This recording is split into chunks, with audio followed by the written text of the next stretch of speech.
आहा सब छथि जे एहि बेर पहिल बेर मतदान करतै। आहा सबके केहन लागि रहल अछि पहिल बेर मतदान करबै तऽ?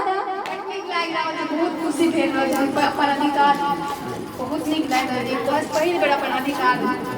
आ सबसे बड़का छै जे लोकतंत्र के मजबूत करबाक वास्ते हमरा सबके वोट करनाइ बहुत जरूरी छै। अच्छा, अगर कोनो दादी के कोनो काकी के कहबै जे चलू कनी मतदान करऽ लए, तो ओ जे अहाँ के जवाब देती से केना के जवाब देती? बौआ कोना देबोगे, मुंह देने छ की हेतै वोट दो काकी, वोट दो हमरा अधिकार है, जरूर देबै वोट। अथी में छठि भेलै तो अपन मठवार भेलिए कि नहीं, तेना ऑटो रिजर्व में वोट देबै चलि जाए।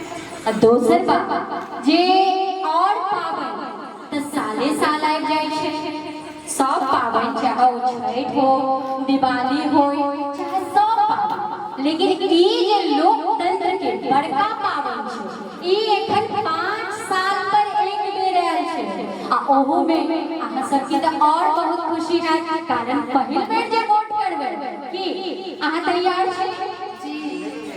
और अहाँ हमहू तैयार छी।